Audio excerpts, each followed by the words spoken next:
Blobber! Blobber, what happened?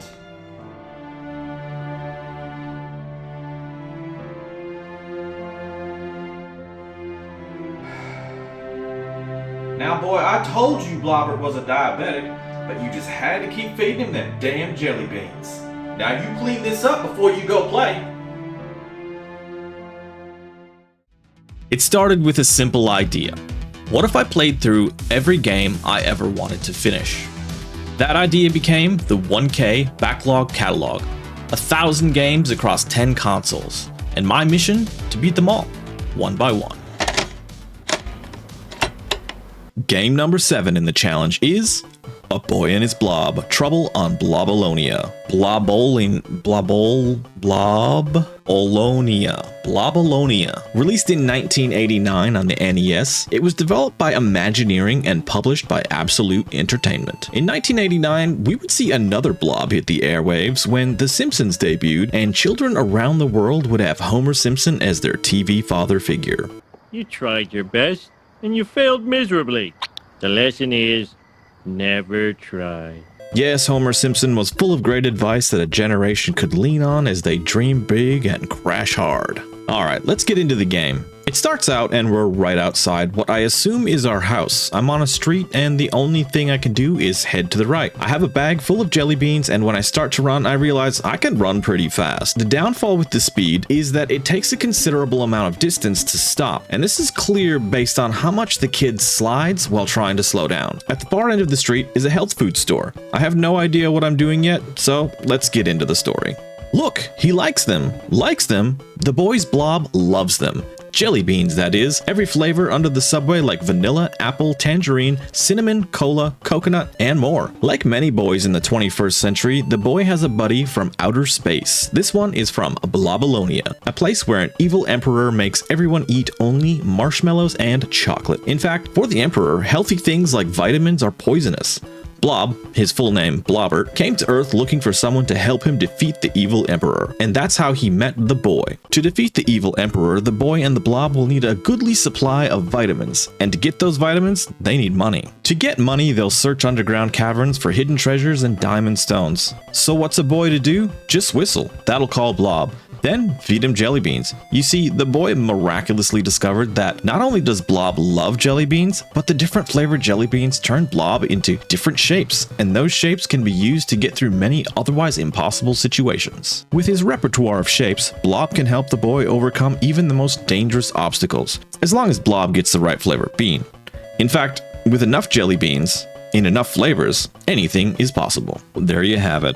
Blobbert and I need to explore below in the caverns and collect the treasures. I go back to this staircase and head down to the subway. I feed Blobbert a strawberry jelly bean and he turns into a bridge. Not particularly useful here. Using the whistle ability turns Blobbert back into his normal shape. Also, whistling will make Blobbert come to you, unless of course he can't make it to you, and that will happen a lot. Using coconut will turn Blobbert into a ball that can be thrown across several screens. After some experimentation, I feed him a root beer jelly bean, and Blobbert turns into a rocket. Jumping on sends me to a completely different area that looks a bit more lush and green. Moving along a couple of screens, I see what looks like marshmallows bouncing, and I try and dodge my way across them, and I am immediately flattened by one, and it's a hilarious insta-kill. It's a bit of trial and error to figure out if there's a way to get past these easily. In this trial and error, I learned that Blobbert will refuse to eat ketchup jelly beans. This is the right call here, Blobbert, because that sounds absolutely disgusting. I have my first wipe trying to run through here, and it's time for a reset. I decide it's best to take some notes and try and make this playthrough a little bit more efficient. Knowing what each jelly bean does will save me from wasting too many. Heading down the subway, I use a punch jelly bean, and Blobbert turns into a hole. I can drop down, and whistling has him drop down too. I head to the left and feed him a licorice jelly bean. He turns into a ladder, and I can head up here to grab my first treasure. Grabbing this gives me 1,000 points, and the TR drops from 22 to 21. TR stands for treasures, so there's 21 more left for me to find. I punch through another floor and fall several screens to my death. It's pretty funny, and these are the types of risks I need to take to learn the game.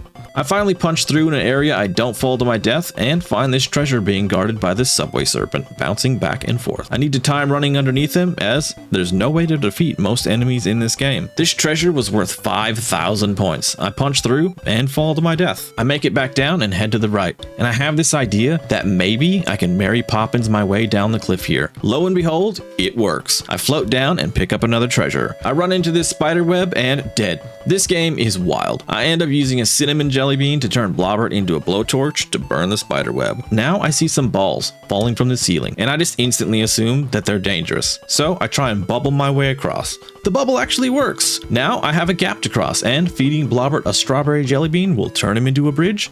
Another treasure down. Dropping down, I can head to the right, and I see a diamond floating up near the ceiling. I float down to see what's going on down below, and I punch down again to find another treasure, and this death here sends me back to the last treasure. Maybe the treasures are a sort of checkpoint?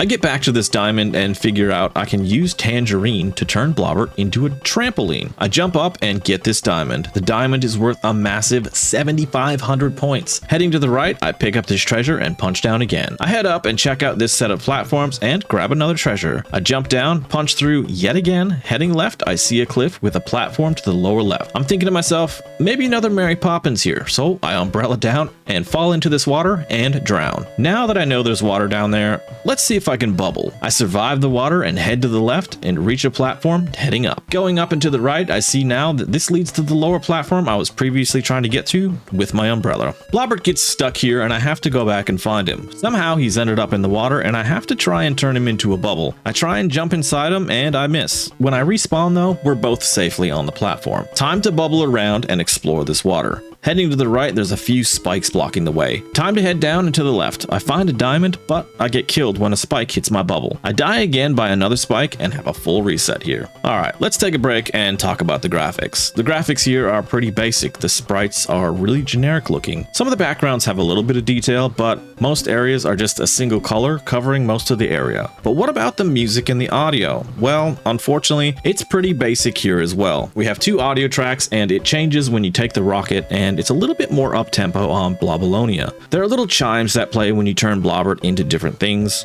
Overall, the music is passable, but there's nothing noteworthy here. The gameplay is hit and miss. The controls are not great. It takes way too long to slow down, and there's no jump button. At this point though, I realized not being able to jump is a design decision so that you're more reliant on Blobbert. Getting back to my playthrough, when I make my way to this water section and head to the right, there's treasure down in this instant death trap that's really not worth my time to try and collect, so it's best to just keep moving to the right. In the next screen over, there's 3 diamonds. At 7,500 points each, this is the mother load, and just when I thought I was loaded, the next screen over has 3 more diamonds. At this point, I feel it would be best to try and make my way back up to the top and get to the health food store. Heading back up, I take a ladder and then a bridge. Now I get to these 2 ledges, and the only way I can see to go up would be a trampoline. Now, I have the idea to turn Blobbert into a bird to see if he can follow me up. Only, Blobbert just decides to leave. Now I have to go back and see where he may have gone. I cross my fingers and chuck a honey jelly bean down. He's down in the water and he grabs it. Thank goodness. He flies up. I don't think this is the right way forward, so I head to the left and try to trampoline up here. I can see a platform, but I want to see how high up I can go, and there is in fact another platform higher up. I try and jump over to it, but I miss and unfortunately fall to my death again. A couple more times trying to find my way back, and it's time for another run. I get back to the room that has the different leveled platforms, and I go back to the higher one up. I decide to punch a hole here and drop down on the other side. In the next screen to the right, if I set up a trampoline just right,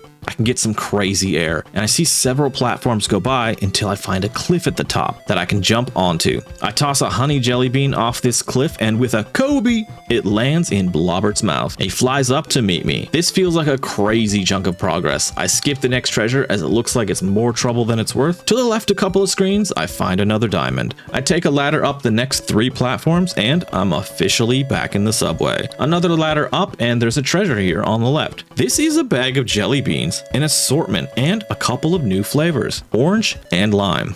Taking the bridge across here, I find that this is blocked off. Trying out our new jelly beans, Orange turns Blobbert into a Vita Blaster, which is essentially a sort of gun. I can't use it here, so let's try Lime. Lime turns Blobbert into a key, and I can't do anything with that either. I eventually use the apple, and Blobbert turns into a jack and pops the lid off the manhole. From here, I decide I'm gonna go back and get a treasure I had forgot to grab right at the beginning of the subway. Big mistake. By going back to get the treasure, I have to go back into the cavern to try and find my way back out. In doing this, I die 2 more times and have another reset. I make my way over to the health food store and am able to buy Vitamin Assortment 5. It gives you a predetermined set of vitamins based on how many points you have. The different vitamins are your projectiles for the Vita Blaster, and they all shoot at different trajectories. I accidentally walk away from the shop without buying anything, and the game won't let me back into the shop to buy vitamins. It takes me ages to pull out the Vita Blaster and realize the game's already given me the ammo. I was confused because my points didn't go down to indicate I had purchased anything. I thought maybe it was glitched, so I died several times to try and get it to work again. Well, anyways, it's off to Blobalonia.